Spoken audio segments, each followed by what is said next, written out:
Welcome back to East Coast DNA. I'm your host, Darcy Walsh, and we have a returning guest, Steve MacIntyre. Welcome, Steve. Hi, Darcy. So I think if we went back, you might be one of the most frequent people that have come back on the podcast. I would think it would be Andre, but I think that might just be that I'm around him more often. I don't think he's been on as often as you have. Maybe I just like to hear myself talk, maybe. It could be. Yeah. But you're back this year. Like last year, you came on as representative of Stanfest, and you're back again this year. Yep. So might as well get right into it. I know quite a bit about it already, but Sure. want to share with the viewers. You have a staggering lineup there this year.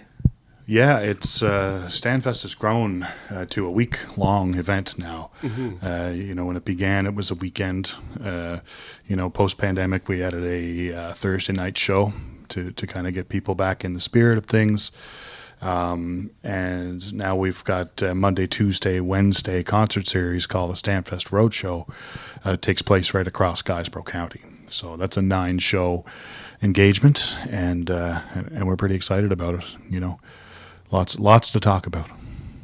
So I think last year was the pilot for having it as the road show. That's right. Yeah. So I'm curious myself as a fan and somebody that talks to a lot of people like yourself. I'm curious for how having it in all the different communities, because I'm used to events where if they expand, it might expand to different venues within the same town or within the region. Sure. So I see other people that are attempting similar things. Yeah. And I know like Evergreen Festival kind of ended up being more like a sponsorship type thing where they had different stages around the province. Yeah. But obviously it worked because you're doing it again. But how was the uptake, like as far as ticket sales, turnout? It was great. I mean, we had good attendance for the first effort. You always wonder about that sort of thing when it's your first time out of the gate. The municipality of Guysborough really supported us. They really took us under their wing. They helped us out greatly, and the people, once they sort of wrapped their head around the concept of it, they came out and supported the shows, and there were some wonderful moments, and there were some great performances, and so we were pretty happy as a first effort. You take some learning points away from it, and you try and better the event each of the next times you do it. But as a first go around, we were pretty happy with it. We had lots of attendance, lots of great comments afterward, and we've taken that into the second year, and I'm going to do a better job this time. So outside of just common criticisms, I'm wondering if there's anything that this year you've implemented that's new and different. Like last year was pretty big that they pulled you in and added a full week of shows. So. Yeah. As far as the roadshow goes, you mean? Or the festival in general? Festival, it's a big event. Mm-hmm. It's a large scale thing. Again, now it stretches across the county, a 3-day concert series of sort of a small halls model. With that we get a chance to celebrate sort of the cultural fabric of Guysborough County. We've got a real vibrant Acadian population there. A little place called Larry's River where we're going to present Vish 10 from PEI this year. We've got a great African Nova Scotian community there, just outside of Guysborough proper, a little place called Sunnyville, and sort of spread across Guysborough County. But there's a beautiful old church there that we're going to do a gospel show in with O Sound. And amazing. Owen O'Sound Lee and the St. Thomas Brotherhood Choir and the local Sunnyville Gospel Choir. It's a gospel show, and it couldn't be any more legit. It's just in an old country church, gospel music, and really looking forward to that. And then the Thursday night show is huge. It's I'm really excited for it. We're bringing in the John Prine band, John's longtime touring band with Jason Wilbur and David Jakes and Fats Kaplan and Kenneth Blevins, and really excited about that because, you know, anytime you do that sort of a tribute act, you look for it to be as legitimate and as you know, and as engaging as possible. And I couldn't think of a better way than to actually bring the band into Canso, and then the lineup that we're putting in front of them to sing John Prine songs, again in tribute to John. You know, we've got Matt Andersen, we've got Adam Baldwin, David Francie, Tara Spencer, Dave Gunning, Shane Pendergast, Morgan Toney, Mary Gauthier, like the list goes on. It's I'm really looking forward to that one. I'm a huge John Prine fan, and I know there are thousands of us out there. And this is going to be a special night. I've been thinking of it as sort of like the sing along of the summer, you know. Like I said earlier to a fella, it was I sort of defy you to find a kitchen table or a campfire that hasn't had a John Prine song sung around it, you know. So really looking forward to that. And then our main festival weekend is, you know, at home in Canso on the festival sites. You know, we've got the Stanfields coming in Friday night. We've got Adam Baldwin, Sloan on Saturday nights. We've got Valdi. We got some folk legends there. We've got David Francie, Dave Gunning, J.P. Cormier, a wonderful gal from the States called Susan Werner. She's just fantastic. Great writer and a great player and a great performer, you know, like a real gem of a human and a singer-songwriter. Yeah, I mean, it's Mary Frances Leahy's coming in. Like I mentioned, Morgan Toney on the Thursday night. He'll be there for the weekend. Joe H. Henry, Shane Pendergast, like just great performers, great writers. There's so many that I'm forgetting. And for all the details, all the information, stanfest.com is the place to go, the place to be. That's for tickets, for camping, for volunteer opportunities, all of that stuff, you know. That's at stanfest.com. But yeah, really excited about the lineup this year. You know, it's been a joy to sort of curate it, to get it together, to see it come together. You know, we're really looking forward to it. Definitely the lineup. There's a few names that are definitely people that have been on the show. Yeah. And then outside of that, like the names that you did mention probably cover about 30% of my Instagram feed right now. Yeah. So, I mean, they're obviously active people if they're out there performing, but they also just happen to be in the wheelhouse of what I do here. So of course, huge interest to keep an eye on what's happening there. But you also have diversity. It's one thing that I tried to do with this show, without trying to put too much effort into it, is to show the diversity of East Coast music without trying to focus too much on saying this is the diversity of the East Coast music. Yeah, of course. But like you have Valdi and Sloan. Like there's a good opposite ends of the spectrum. For sure. You know, people ask me about, is this like, this is supposed to be a folk festival, isn't it? And I say, well, you know, Stanfest has been branded for a long time as a songwriters festival, and songwriters exist in every genre. You know, and one of the true joys of doing this sort of work is to be able to introduce people to acts that they may never heard of before, or you know haven't paid much attention to before, along with groups like Sloan, you know, along with guys like Adam Baldwin. Adam Baldwin is one of the best songwriters in North America, as far as I'm concerned, right? But then there's, you know, we got a 9-piece group called the Okavango African Orchestra that I've seen several times now, and they're just so much fun and so important to share that culture. You know, we've got Jamila coming, you know, our own gal, you know, we've adopted here in Nova Scotia, but you know, deep Jamaican reggae roots. We've you know. Got lots of great trad music this year. A group from Ireland called Tulua.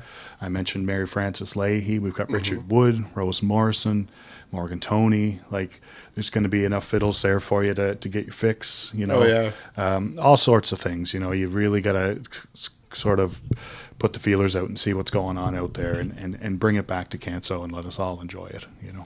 It's funny for someone like myself, because even when I'm being a little bit more candid on these shows and talking about genre, even though I cover everything as far as who's on the show, I will often reference that I don't necessarily listen to a lot of that. But even when you're naming those names, like, I know who Mary Frances Leahy is. Yeah. I follow her online. Very excited for an opportunity to see her down here on the East Coast. Yeah, yeah. I mean, I feel like she should probably move to the East Coast now. But, I mean, I'll wait until I get her on the show to say that. Yeah. But the fiddle players, like, I mean, Shane's great. He's been on here. Amazing. And Morgan's a friend of the show as well. Yeah. Like, and Richard, shout out to Richard. We've interacted quite a bit this year. So, Yeah, Richard's wonderful. like, you have a stacked lineup, but it's also very representative of the entire region. Yeah, I mean, we try and do that. I mean, I often say on the East Coast, it's an embarrassment of riches. You know, we've got some of the best music in the world in this tiny little corner of the planet, and we should celebrate that. You know, and I make it sort of my mission to find and bring, you know, some people along from the region, from the Atlantic region that are doing good things and working hard, and we get a chance to celebrate that with them and maybe introduce them to some new people, introduce some new people to them, and you know, just support what they're doing because it's so important, you know. And you mentioned, like, the website's the kind of one-stop shop for anyone to get Absolutely. information or buy tickets. Yeah. Now, the road show, like, leading up to it, if people are living in those areas, that they just buy individual tickets for those shows? Is that how it works? So we this year we've got a couple of different options for ticket buying. We've got, again, stanfest.com. Probably the easiest way. It's a couple clicks, and off to the races. Fraser Cook is a gentleman from Guysborough. Cook's Gas Bar is his business, known, you know, locally for sure. He's sort of the hub there in Guysborough, you know, and he's got tickets for all of our roadshow events for sale there for some more local people or people passing through. And then, you know, I think as we'll see it unfold, I think we'll be able to purchase some tickets at the door when it comes right down to it, right? But our preference, of course, is to do it online. It's easy for the ticket buyer. It's easy for the festival, nice and clean, and everything's looked after. Yeah. And I've been trying to promote, at least on some more recent episodes, to buy tickets in advance for anyone that's watching these episodes when we're talking about shows, because it matters on a whole different level than people realize, to the artists, to the venues, to the festivals, the organizers, the sponsors. It really does. You know, it allows you to sort of gauge where you're at. You know, to see where, you know, with festivals a little bit different, but, you know, smaller promoters, individual promoters, things like that. You know, if you've got a venue that has 100 seat capacity and the Thursday before your Saturday night show, you've only sold 17 tickets, odds are you're going to have to cancel that show. You know, just if it don't make dollars, it don't make sense. You know, that kind of thinking. You can't have an artist come in, you know, and expect to be paid, you know, a fair wage with only that many tickets sold. The fact may be, Darcy, that come Saturday there's a lineup for tickets and you would have ended up selling 80 tickets. Yeah. But you can't count on that. You can't bank on it. You can't base anything around that sort of activity. So I mean, getting online and buying the tickets in advance for anything is you know, the way to go. It seems to be, from the people that I talk to anyway, the ticket buying population does seem to be getting more on board with it, because we have so many opportunities to see shows, and there's so many festivals specifically this time of year, like July, August time frame, that people have to plan their schedules around these shows too. So that's right. They're buying the tickets and making the plan and making the commitment down now. I know it's hard, but I just want to reiterate for anyone watching that really is an important piece of the puzzle to make sure we keep having these things, because it's great, but we do want to keep this thing happening. Oh, of course. Yes, absolutely. Yep.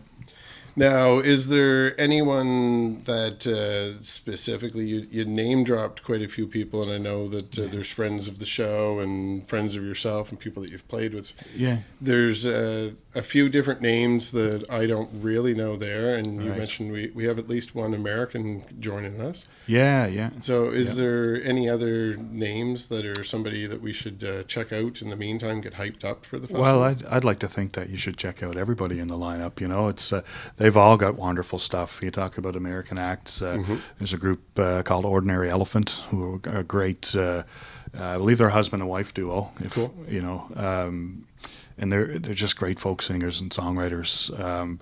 A duo called Mama's Broke. I believe one of the girls lives in New Orleans and one of the gals lives in Halifax. So that's a bit of an international flavor there. Kike Escamilla, Juno award-winning Mexican Canadian Kike Escamilla is going to be there with us this year. Who else have we got? Of course, the John Prine Band are all from, sort of down toward the southern states. Susan Werner, American, the Tallulah Group, again, I mentioned, from Ireland. It's all over the map, but definitely all worth checking out. We've got some great. I always said Canso is like, people think about, Stan Rogers wasn't from Canso, of course, but he spent a lot of time there, and I've been telling people, there are a handful of guys and gals in Canso that could have done what Stan did had they chosen to do it sort of the way he did it. Yeah. I think about different songwriters, and players and performers that are just world class, and Canso is just a little drop on the map, and it's lovely to get that flavor when you come through too, and when you visit this part of the world. It's all there, And now I know we have beautiful region here for anyone that's not from the area that wants to travel in to see any of the shows. But I'm curious what you'd recommend as far as anybody that's kind of late in the game making plans but needs lodging. Is there anywhere that you'd recommend people look? Yeah, well, I mean, you'd go on and do your homework, wherever you're traveling to, and check out what's in the area. As far as what we can offer, we've got about 1,000 campsites right on site. Some RV sites, tent sites, things like that. There's some cottages in the area, Airbnbs, things like that. So check it all out. But you're going to get a real taste, and especially with the inclusion of the Roadshow, you'll get a real taste of Guysborough County, and the communities that these shows take place in are gorgeous. Sherbrooke, Sherbrooke Village, what a beautiful place to have a show. We're going to have Valdy and Mary Gauthier in there.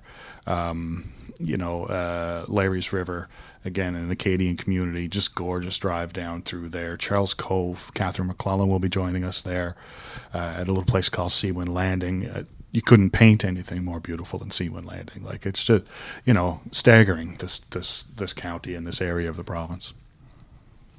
It sounds like I don't think anybody could really find the wrong place to stay anyway. I don't think just so. About finding availability, and I recommend anyone that, the kind of jury's still out on Airbnb in general, but it's super convenient. I've been using it lately getting around the East Coast. It is, and we are primarily a camping festival, So, our patrons have been with us almost 30 years now. Amazing. A lot of them, in all sorts of situations, all sorts of weather. I've been there long before I came on board with the team, and sometimes you get rained on and people don't stop smiling. They wear it like a badge of honor, and they're coming back next year with a better setup, and they're going to have this and they're going to have that. It's really that sort of an event where you almost commit for the long term, in a lot of senses, right? So yeah, come and check us out. Grab a tent, sleeping bag, or an RV or a camper, whatever you got, whatever you have available to you.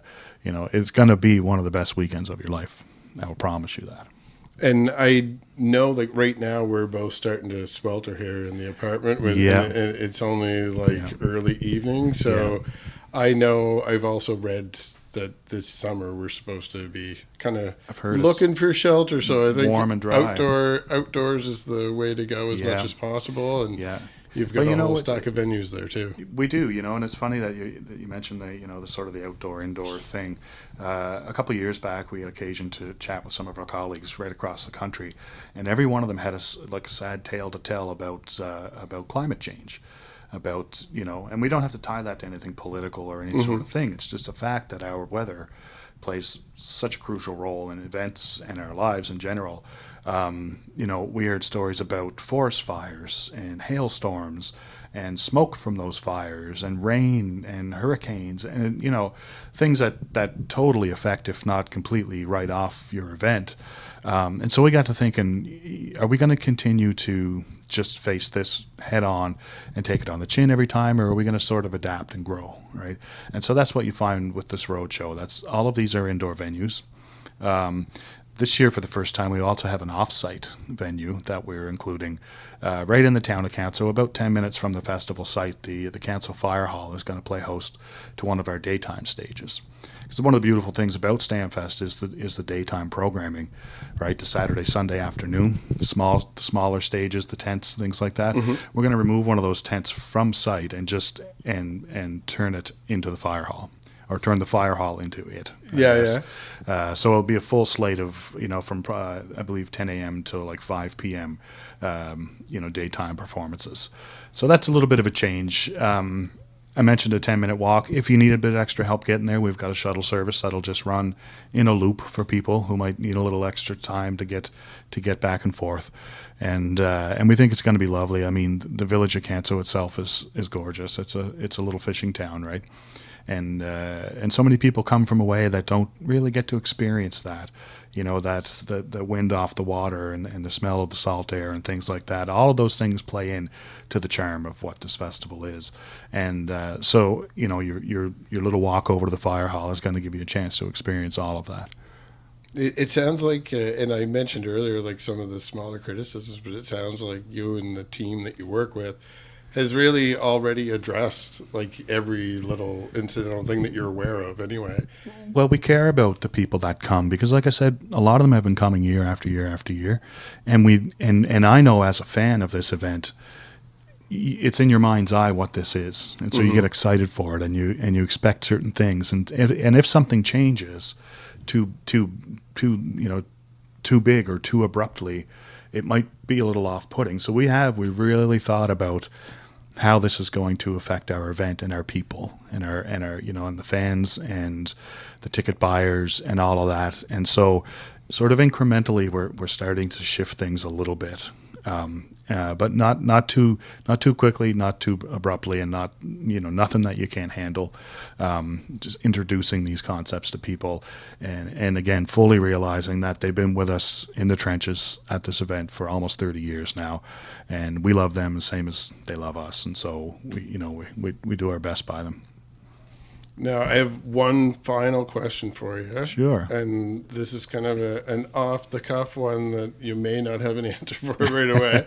But being that you are a fan of the show, and it does have such a rich history, and now you're so involved with selecting artists going forward, is there anyone from previous lineups that you would like to see return? Whether or not they even exist anymore, maybe they don't. Maybe they're not even a touring band anymore. Yeah, everyone, I think. Yeah. In a sense, I mentioned it in an interview earlier today that Troy Greencorn, the founder and still executive director of the festival, really has had his finger on the pulse of things for so long now. Right? He's introduced me personally to some amazing music. And not just me, of course, the whole region. Boy, that's a tough question. I don't know. There's been some giants at Stanfest. Yeah. Don McLean, American Pie, like Buffy St. Marie, for all her trials and tribulations. Richie Havens played Woodstock. He played Stanfest. Yeah. You know what I mean? I think about the Kingston Trio, like iconic stuff that has come through Canso. And Troy wrote a book, not to get too far off topic, but in his book he said that in his entire sort of high school career in Canso, because he's from Canso, he could remember 2 musical acts of any real weight coming to Canso, and how much of an effect that had on him. Just 2 of them, right? In his lifetime there. So what he's been able to do for that area now, bringing thousands of acts through there, it's hard to pick just one or 2 or 3. It's really tough. Boy, oh boy, some of the people aren't with us anymore. You know what I mean. So maybe I'll just leave it at that. I know I had a great year one year discovering Harry Manx. If you had never heard of Harry Manx, check him out. A great Canadian artist who really incorporates sort of Indian music into East Indian music into his writing and playing. that's just one off the top of my head that I can think of, but I don't want to sit here with dead air and try and think anymore. Sure. Yeah. And I also wanted to commend you myself, like from the outside looking at it, that in keeping with the vein of the theme, I try to champion like any young artist that's starting out there, like just to kind of give them an extra little leg up if they need it. Of course. And I know that you are doing the same, like artists like Judd Gunning and like Mary Frances, like they're both doing well on their own, but you're allowing them to kind of have a showcase in your world too. Yeah, we've got a big stage, and so when younger people are doing good things, even older people are doing good things, but being introduced sort of to the population. We do try and celebrate and promote that sort of thing. I think immediately of my friend Pete Lumsden. Pete was, I think he may have even been born at Stanfest. He's a Canso boy. His family is Stanfest. His dad Chris is our site guru. His Aunt Jenny is Troy's wife. The Lumsden family are Stanfest royalty, and Pete is playing it this year for the first time. Yes. Although he's worked the festival in stage management capacity for years and years, he was always there, right? And recently his own writing and performing has taken him to a level where it makes sense to have him as a performer. So why not? Why not celebrate that, right? Great songwriter and singer, and a real good guy. So I'd love to see that. And then I guess I did say that was my last question. This one's not really a question. I'm going to make you pick for me. Sure. So I'm going to put you on the spot one more time. Okay. I had another interview that will be upcoming. Mm-hmm. Believe it'll, for anyone watching this, it's probably the next episode available to you at home. Logan Richard is going to be coming on. Yes. Now, I still have yet to do that, so I'm not sure how I'm ending that episode. Right. I do have some live content, so him and I need to have that conversation. Yeah. So from his recorded catalog, what song should I play off today's episode with? Oh, geez. You put me on the spot there. It doesn't have to be favorite. It's just one that we're going to use to introduce him to some new people out there. I kind of like the Rolodex tune. Yes. Is that I'm one of these people, and I'm the worst. It's like I know the artists, I know the grooves, I sort of know the records. Song titles often throw me. I have the same issue. Because but talking about Logan, he's joining us, of course, this year at the festival as well. We had a chance to see him at the ECMAs in St. John's, and hold on to your hats. That guy is the real deal. And a sweetheart of a human being. Yeah. And my, he's so talented, right? So talented. Yeah, I definitely, I would agree with all of that. He was on the stage that I was hosting. I spent some time with him on the SOMO pop-up stages that recently happened. I got to get photos out on my Instagram, so anyone out there, Instagram, look up East Coast DNA. There'll be some photos soon. And I'm a fan of that song as well. Yeah. So let's play off with Rolodex. We'll have Logan on very soon, and hopefully I'll get a chance to pop up to some of your events there, maybe get a couple photographs up there too. Please do. Great. Thanks again. Thanks, Darcy.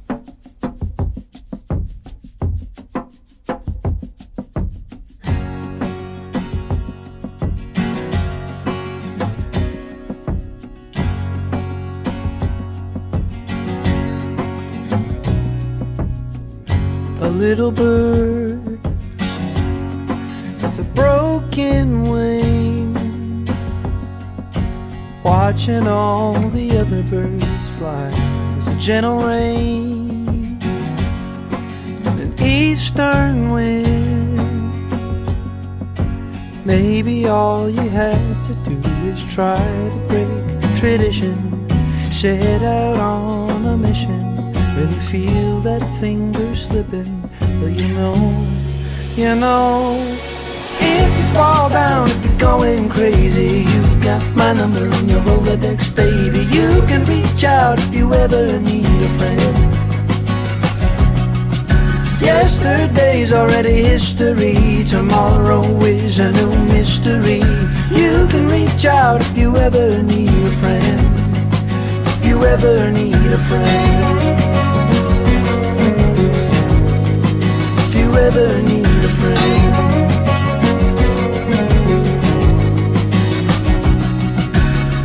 There's a quiet boy with a heavy mind. Makes it up then changes it again. He's got some happiness and he's got a light. All you have to do is realize that you ain't missing anything. You don't need permission to go fix the pipe that's tripping. You know, you know. If you fall down, if you're going crazy, you've got my number in your Rolodex, baby. You can reach out if you ever need a friend. Yesterday's already history. Tomorrow is a new mystery. You can reach out if you ever need a friend. If you ever need a friend. If you ever need a friend.